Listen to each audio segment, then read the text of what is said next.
C'era un'isola, detta Scadanan, che significa Aecidi, nelle regioni dell'Aquilone, dove abitano molte stirpi.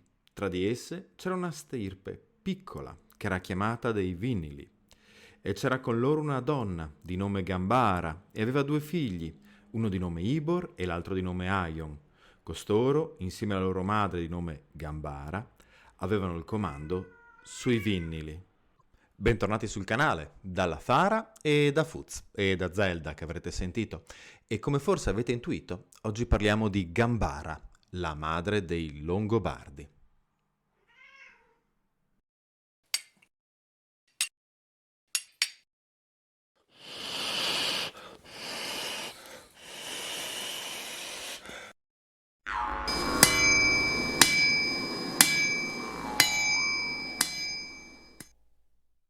Bentornati, dicevamo. Come sempre un ringraziamento a chi ci supporta con gli abbonamenti al canale qui su YouTube, come Patreon e entrambe queste categorie vedono i nostri contenuti in anteprima. Fateci sapere tra l'altro Patreon se preferite la condivisione del link YouTube in anticipo o il caricamento su Patreon del video senza i sottotitoli ma anche senza pubblicità. Scrivetecelo nei commenti.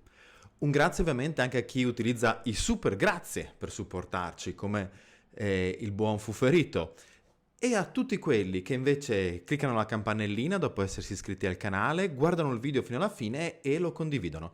Sono tutti modi per supportare l'operato della Fara. Avrete notato che siamo stati un po' recalcitranti nel pubblicare un nuovo video. Il perché è presto detto. Lo scorso weekend, invece di avere il tempo di montare, registrare, eccetera, abbiamo avuto finalmente, dopo mesi di intoppi e problemi, un weekend di lavori. Qui in sede c'ero io, c'era Nini, c'era Mara, c'era Dodo, c'era Bracco e a distanza avevamo sentito Kilian, Pier Prospect, Matus. Abbiamo lavorato all'inventario dei materiali lasciati fermi durante la stagione invernale, in particolare perché li utilizzeremo per una marcia storica, un progetto che la Fara porta avanti dal 2016 e che al momento è sospeso credo dal 2021, ma che quest'anno puntiamo a riprendere. Non vi diciamo la data solo perché se il clima fosse completamente sfavorevole dovremmo rimandarla.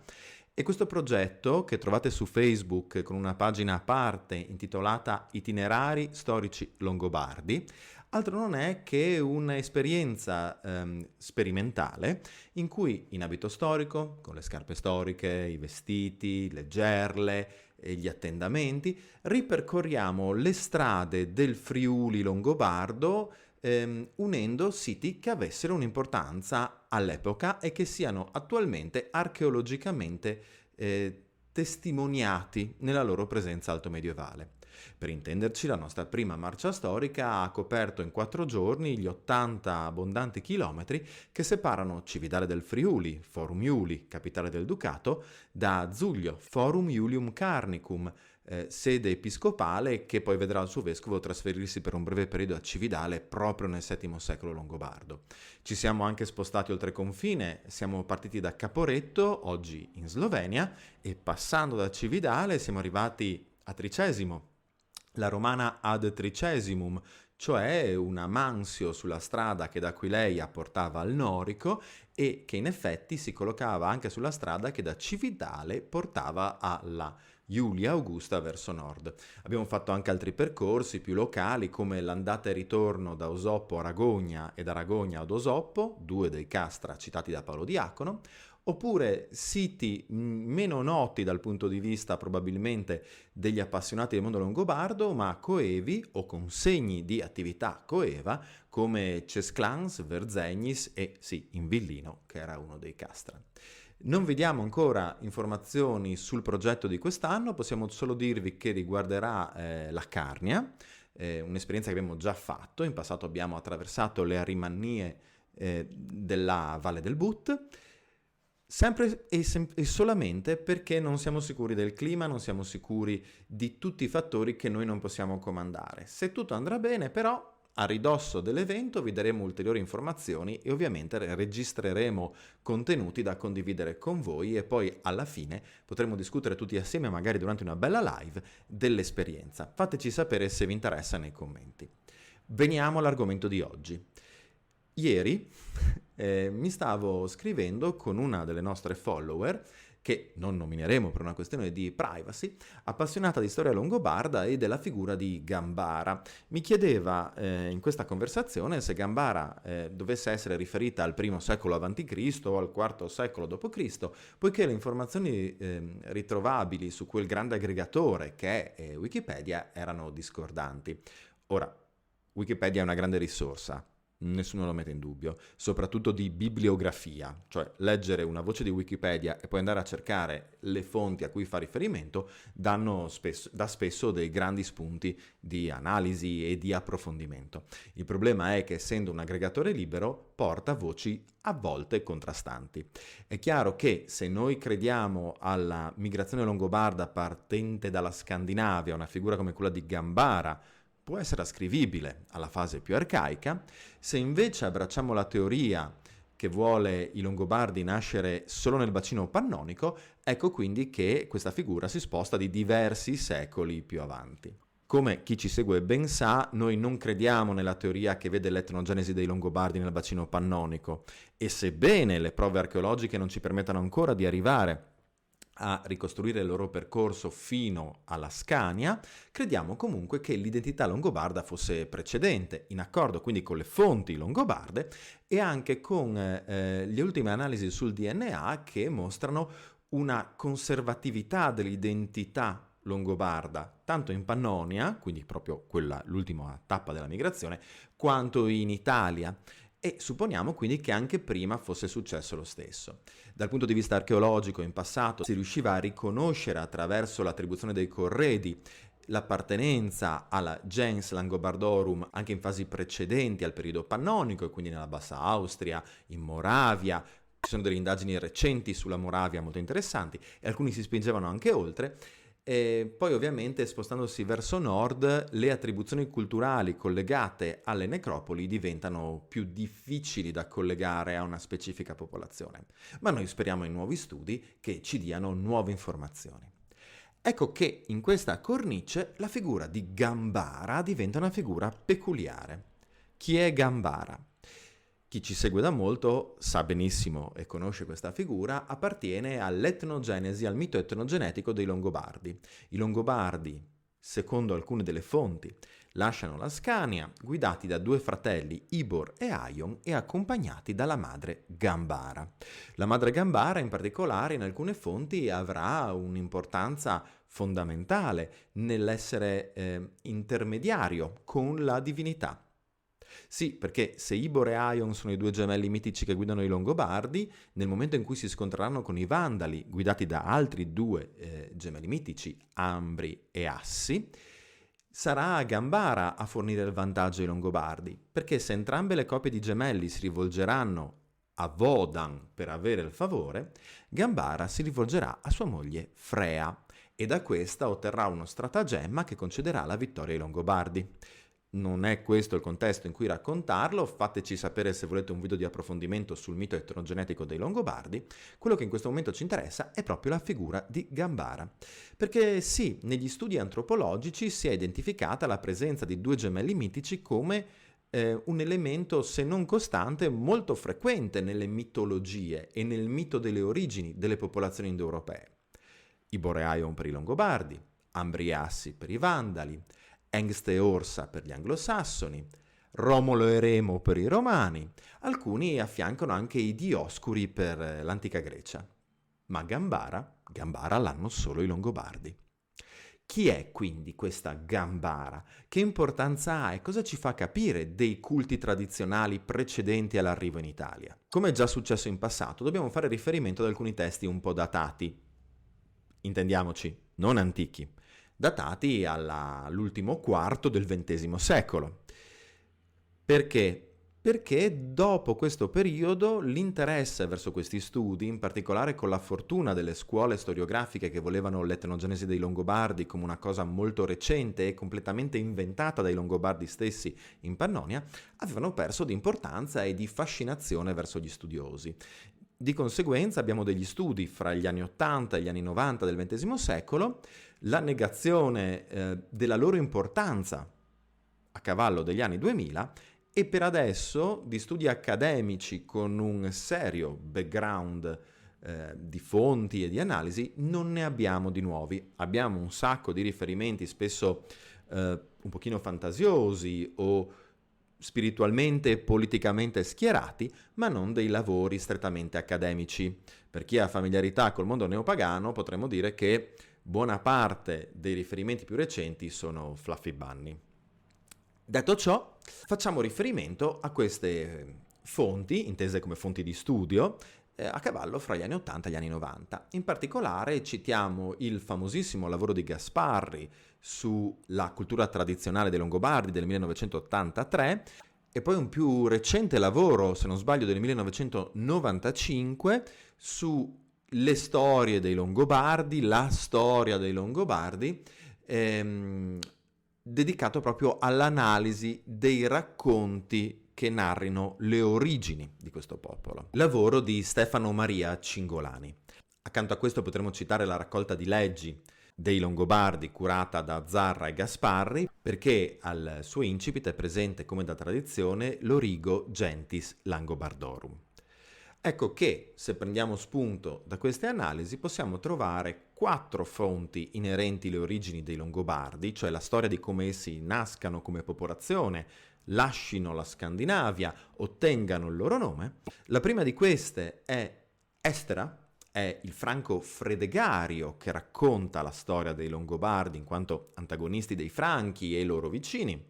Poi abbiamo appunto l'Origo Gentis Langobardorum di VII secolo, conservata come incipit delle leggi longobarde di Rotari. Abbiamo poi l'Historia Langobardorum di Paolo Diacono di fine VIII secolo e infine l'Historia Langobardorum Codices Gotani del secolo successivo. Queste 3 storie citano la presenza di Gambara in maniera differente. In Fredegario, ad esempio, non compaiono i gemelli mitici, ma Gambara è citata. Nell'Origo Gentis Longobardorum compare la triade completa, ma Gambara è solo saggia. Nell'Historia Longobardorum Gambara ha una funzione fondamentale nell'intercedere con Frea, la moglie di Wodan. Nell'Historia Longobardorum Codicis Gotani invece viene addirittura definita come una pitonessa, una profetessa. Vediamo quindi che la figura di tutta questa triade, se volete un approfondimento sui gemelli mitici fatecelo sapere, magari in raffronto con le altre popolazioni germaniche, ecco che appunto queste 3 figure vengono descritte in maniera differente già nelle fonti antiche. Certo, parliamo di fonti tutte successive allo stanziamento dei Longobardi in Italia e quindi per quanti vogliano vedere l'etnogenesi dei Longobardi in Pannonia nel V secolo non c'è niente di strano e per chi invece voglia credere nell'etnogenesi dei Longobardi come precedente al V secolo pannonico, in ogni caso fanno riferimento al periodo in cui i Longobardi scrivevano, perché prima non lo facevano. Eccoci quindi in una condizione in cui la figura di Gambara, questa madre sacerdotessa pitonessa, si viene a delineare solo per brevi flash. Viene citata, viene definita come saggia, viene definita come pitonessa, ha una figura rilevante nel permettere agli dei il rapporto con la popolazione longobarda, ma non viene mai delineata in maniera chiara. Questi studi che ho citato in precedenza di fine XX secolo si spingevano coraggiosamente rispetto a quello che fanno gli studi contemporanei in un'analisi comparata con le fonti norrene. Perché? Perché, come spesso accade negli studi germanici, le fonti norrene, spesso molto tarde, pensiamo all'Edda di XIII secolo, forniscono però dei termini di paragone rispetto al Pantheon nordico e quindi anche a quello germanico del periodo delle migrazioni a cui afferisce anche quello longobardo con Wodan e Frea. Come sempre vi invitiamo a grande prudenza in questi paragoni e a evitare gli scivoloni ideologici, ma restano comunque dei paragoni molto utili.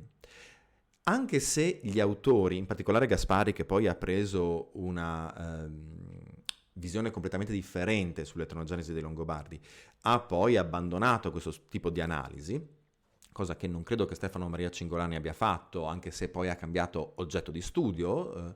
Diciamo comunque che in queste analisi di fine XX secolo il paragone viene spesso portato avanti in questa dimensione. Nel mondo norreno, le famiglie divine sono sostanzialmente due, Asi e Vani, più i giganti, che però rappresentano le forze del caos. Gli Asi sono forze guerriere, forze celesti, forze maschili. I Vani vengono interpretati invece come forze terrene, sempre divine, legate alla fertilità e più aderenti a una sfera femminile. La presenza di Gambara nella narrazione mitologica ed etnogenetica longobarda veniva intesa in questi studi come un relitto di un passato longobardo che veniva narrato oralmente e che raccontava il passaggio da un culto vanico, quindi diciamo legato alla fertilità e con figure femminili preponderanti, a un culto asico e quindi legato invece alla guerra e alla migrazione, perché la migrazione comporta lo scontro bellico, e quindi legato a figure maschili. In questo caso, ad esempio, sarebbe molto facile giustificare come una sacerdotessa femminile si rapporti a una divinità femminile e questa riesca a gabbare la divinità maschile principale, che però è quella che alla fine concede tanto il nome di Longobardi quanto la vittoria al popolo precedentemente conosciuto come Vinnili. Lo stesso etimo di Vinnili viene ricondotto a questo schema interpretativo. Infatti, secondo alcune teorie, i Vinnili altro non sarebbero, o i Vinili, che cani furiosi, cani vittoriosi. E a Frea viene attribuito, in quanto divinità della fertilità, proprio l'attributo di dea cagna. L'identificazione di Frea con le divinità nordiche è meno univoca di quella di Godan-Wodan con il successivo Odino. Infatti la moglie di Odino è Frigg, ma gli attributi di Frea paiono essere più simili a quelli della futura Freya. Come vedete, questi paragoni, pur essendo molto calzanti, lasciano delle zone grigie non indifferenti.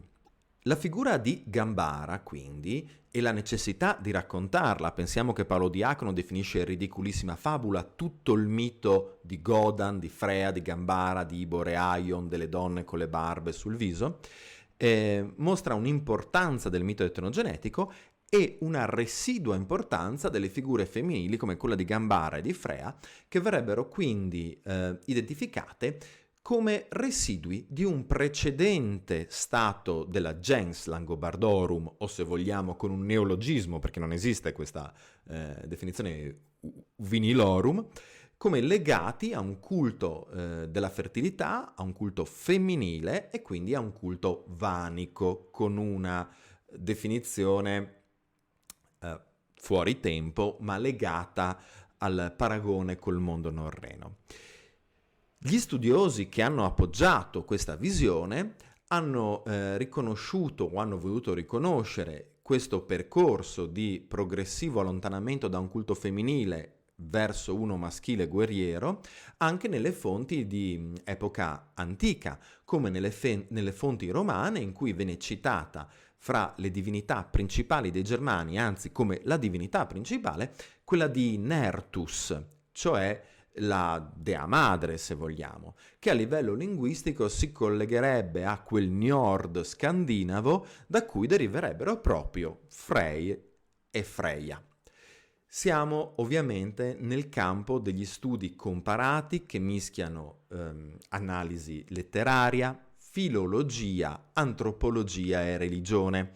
Non possiamo quindi essere certi di nulla. Come sapete, la Fara predilige il punto di vista archeologico, ma l'archeologia su questi elementi ci può dire molto poco e spesso quelli che noi identifichiamo in archeologia come oggetti rituali sono difficilmente identificabili senza questa grande mappa di suggestioni e di connessioni fra le popolazioni germaniche. Eccoci quindi che Gambara, la madre dei Longobardi, pare essere nient'altro che il residuo narrativo di un passato longobardo legato a un culto della fertilità, legato a un'importanza fondamentale della figura femminile, tanto nell'ambito religioso quanto in quello politico. Alcuni infatti si spingono a sostenere che Gambara rappresenti quella tendenza tipicamente longobarda della trasmissibilità del potere regio attraverso la linea femminile. E con un salto temporale oggettivamente coraggioso, se non vogliamo dire un po' incosciente, il collegamento è quello che porta dalla Gambara a cavallo dell'età cristiana e completamente mitica e forse quasi sicuramente mai esistita, a Teodolinda e sua figlia, che mostrano appunto la capacità di una linea regia riconosciuta per valore e nobiltà di tramandare il potere regio attraverso la linea femminile per successivi matrimoni. Teodolinda, ricordiamo, avrà 2 re e sua figlia sarà in grado a sua volta di rendere re un altro nobile proprio attraverso il matrimonio con lei appartenente a un'antica dinastia. Dinastie che in alcuni contesti, questo non sembra essere il caso della dinastia di Teodolinda, ma ad esempio nella dinastia di Agilmundr, re mitico, trova però di nuovo un riferimento linguistico all'appartenenza alla famiglia di una divinità, però maschile. Viene definito ex genere Gungingus, cioè della famiglia dei Gunginghi, dove Gungnir è la lancia di Wodan Odino. Questo sarebbe tra l'altro un topos comune a tutto il mondo germanico, in particolare è molto leggibile ed esplicitamente dichiarato delle famiglie regali del contesto insulare britannico anglosassone, dove tutti discendono in qualche modo da Wodan. Ecco quindi che Agilmondo sarebbe la stessa cosa.